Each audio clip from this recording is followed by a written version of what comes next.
Today's discussion will be presented in 3 sections since we are recording it for a radio broadcast on Federal News Radio 1500 AM.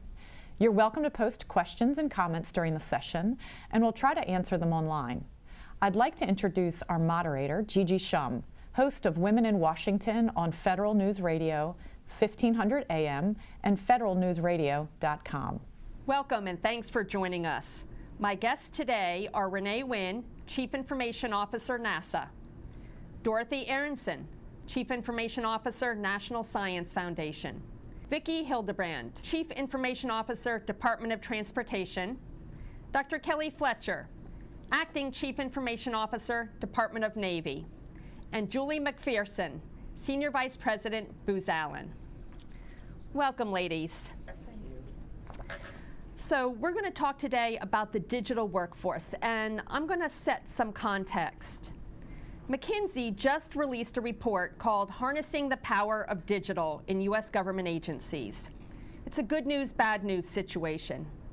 McKinsey estimates that the world's governments could save $3.5 trillion a year by 2021 if they match the productivity gains that leading countries have made in 4 functions, one of which is digital technology and data analytics. They go on to say that, quote, through digital transformations, agencies can integrate cutting-edge technologies such as cloud, mobile, artificial intelligence and automation, and modern management techniques, for instance, Agile software development, to dramatically improve services and outcomes for constituents. That's the good news. The bad news is that they say the U.S. government entities trail organizations in other sectors in adopting digital technologies and approaches. They believe the reason for the shortfall is due to 4 reasons: cumbersome and bureaucratic internal rules and procedures, scarce funding for technology projects, a narrow perspective on individual functions and customer touch points, and a shortage of digital native talent. So, Renee, we'll start with you. With that as a backdrop, how is NASA dealing with some of these challenges? I think what you've laid out for us, Gigi, is the same thing the government has always had for decades, and that is recruiting the right talent for the position. And I think it begins with the hiring official at first, so I'll just call that me. And that is recognizing that the position you have to fill is not the position you just got vacated, right? And so you need to look at what do you need to do to go forward and then recruit the right person to do that. And in the federal government, recruiting has a few challenges, but at NASA what I did is I brought a couple of things to bear in the recruiting area, which opens up the aperture for the number of applicants that I get into it. So first of all, NASA doesn't suffer from a number of people applying to our positions. We do some pretty tremendous things for this planet and things off this planet as well.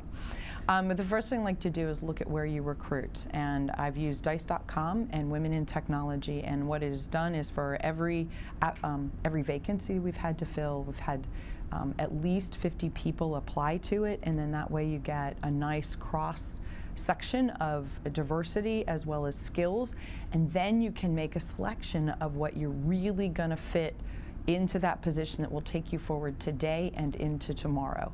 So as long as we don't fill a position with just today in mind, it can allow the federal government to begin making the advances necessary one position at a time. So that's interesting. It's the concept really of evolving the role as it vacates, and you then have the opportunity to fill it. Vicki, you're new in your role. Have you seen that done in your past? Absolutely. I think one of the challenges is, to echo what Renee said, is to not be catching up, but to actually think beyond that and think about leapfrogging. What technologies are on the horizon and who's looking at them, and how can we investigate those? We don't want to be catching up. There's no such thing as a 5-year plan in the world of IT. None of us know what's going to be happening in 5 years. None of us. Well, that is a great point. So, Dorothy, how are you at the National Science Foundation recruiting, especially, I mean, talk about innovation. You guys are all about innovation. How are you recruiting for the skill set that you may need 2, 3, 5 years down the road? Well, like Renee, I think the mission of the National Science Foundation really draws people. So we never have problems, I think, getting a large pool of candidates to choose from. The IT workforce at the National Science Foundation is made up of both federal employees and contractors, and I think that's an important concept here because the federal employees have a different role. They don't have to be they have to understand the ever-changing nature of IT, and they have to be flexible and ready to move with the changes and embrace the changes, as Vicki said. But they don't have to know the specific technologies. So what we've done is we have a very solid vision for how we're moving forward, and the feds coming in are coming because they want to make the world a better place. They see solving the big problems of government as part of that enticement. And because we have a flexible management structure, a lot of them appreciate that although the government has a history, say, of being staunchy, we try to create an agile work environment, and one that the people love coming to work and love because they're inspired. So they love what they're doing, and whether that's a specific cloud project or something else, I mean, they don't care what the thing is, as long as they're working towards the common mission and the common good. Julie, I'm going to come to you. You're at Booz Allen, so you're on the private sector side, but you get the opportunity to work with a lot of different government agencies. When you think about digital transformation, whether it's inside the government or in the private sector, how much of that do you think is about the technology itself and the specific skills around mobile or around artificial intelligence or maybe around blockchain? And how much is it really the approach, things like Agile software development or containerization? Right. I think that's a great question because, in truth, a lot of the workforce trends that we talk about and we're dealing with today are aspirations that we've had for many, many years, right?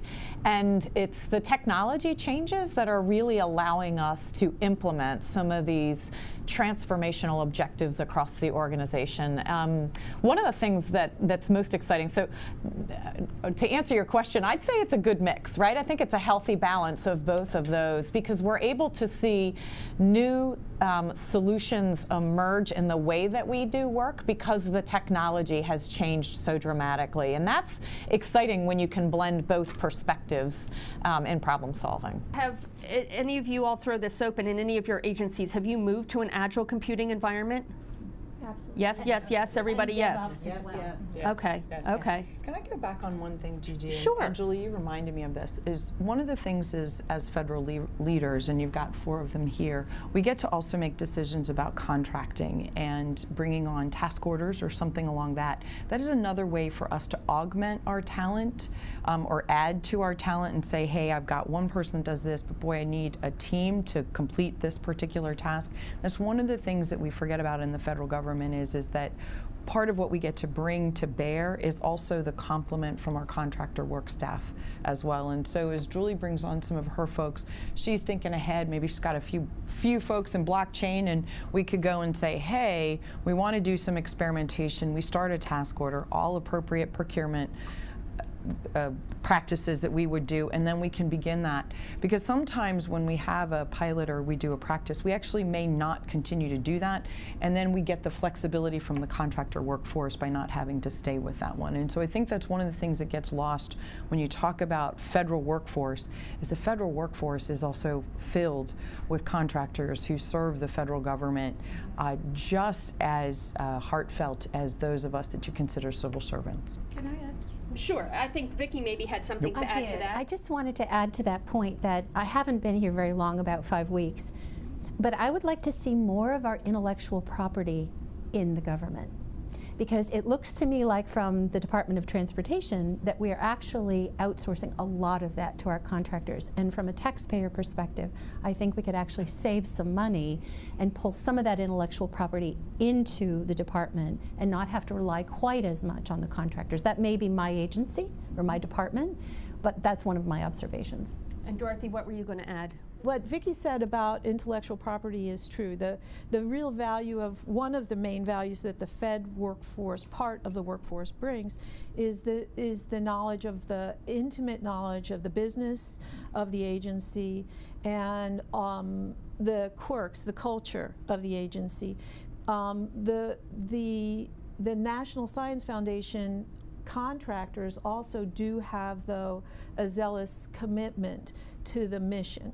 So what they bring is the more recent skills, and I think, as Renee was saying, you know, you can bring in a specialist very quickly. So if a technology emerges and you bring in the knowledge that you need to stimulate the technology, whereas the intellectual property that we own is really left behind in the and is embedded in the process.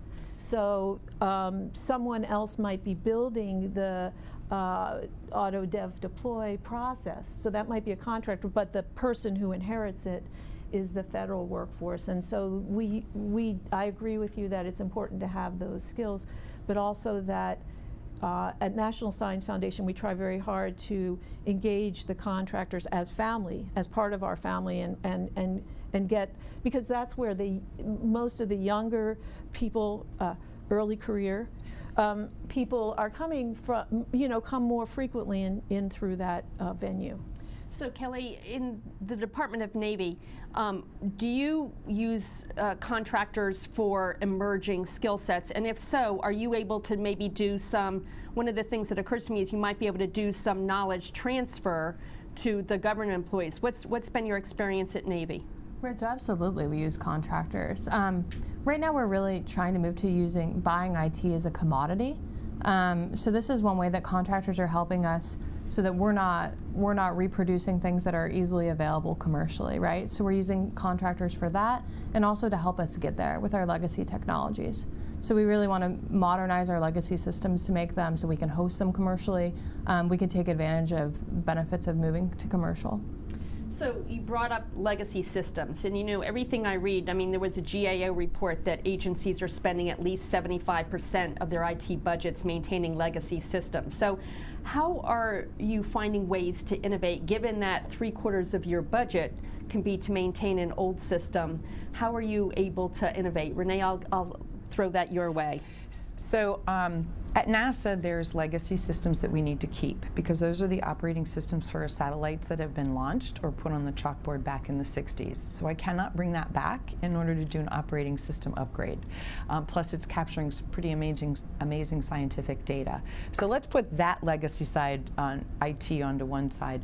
On the other side is that if you articulate your plan of where you need to take the system in question, then you work in sprints and start to just bring that up to date and capture as much as you can. But before you even get to the system that you want to do is you also take a look at your highest risk. And what is that risk presenting to you? Is it solely a cybersecurity risk because your software is out of date? Or is it a financial risk because all of a sudden the vendor is no longer going to support it, and now you've got risk associated cybersecurity, but also to the expense of not doing it in a more real-time basis instead of you end up doing it in a more urgent case, which does sort of drive up those costs. So you do have to have a good sense of your inventory, where it is in the risk category, and for NASA, the next one is where can you actually change that legacy system because you would impact the mission. And so we take a look at that, and we're spending a lot of time in our administrative systems. They were a lot of homegrown ones, and so that's where our biggest bang for the buck is right now. And so, Julie, how would you advise government agencies to balance that legacy versus new systems, not only from a budget perspective, but also from a skill set perspective among their workforce? Well, I love Renee's example. It sort of puts legacy into perspective and why legacy is such an important part of our environment today, and you can't just throw it away. I wanted to talk a little bit about the fact that we're seeing organizations actually look across their enterprise and come up with ways to rethink the way that they're doing business so that it's not a system by system sort of modernization. It's really a what is on the horizon 6 months, a year from now that's a bit more transformational, and spend time thinking about recreating platforms instead of recreating systems, right? What are the new experiences? How do I better get data so that I can serve my citizens? And with that frame of mind, I think you end up in a different place when you think about transformation and modernization. I see a lot of heads nodding. Vicki, you have experience with that? Absolutely. We need to focus on shared services. So no one has yet said shared services, and that's so important because at least in the Department of Transportation, we still have different agencies doing the same thing and spending money that we can save. And then you can take those savings and push those into innovation. But I also agree with Julie's point because I was just invited to a meeting the other day about a brand new application. A brand new independent application which could easily be a service as part of a platform that already exists. Savings, speed, efficiency, quality, all better in a more flexible model.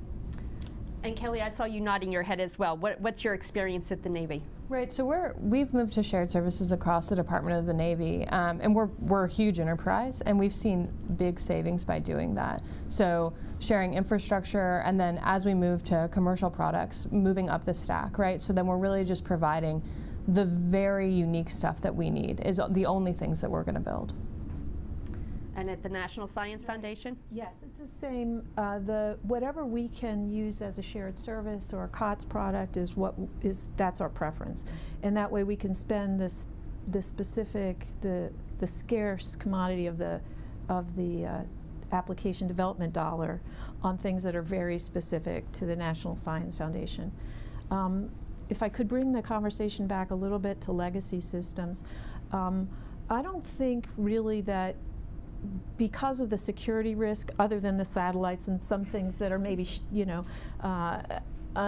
unreachable, I feel like we don't have the option of having a legacy system that's really made up of an old technology. So that whole concept, in the 80s, you might have been developing something in COBOL on some rickety old HP something or other.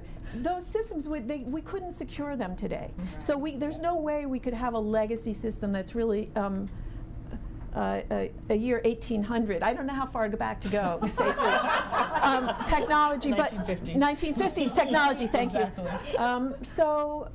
You. There is no such thing, and this really ties together Agile development for me anyway at National Science Foundation, because the components, as we modernize, we eliminate the legacy systems. So the dollars, it's not one or the other. It's not like we're building some new part of the business process. The business process has been automated for years and years. So the legacy systems, as we build new things, we're actually taking away the legacy things. The Agile development process is integrated among all of them. So large systems that were built with what used to be called the waterfall process, the preceding technologies, those have evolved over into the Agile framework as well, and they're working in sprints, and they have to because they're giving up parts of their technology for the modern.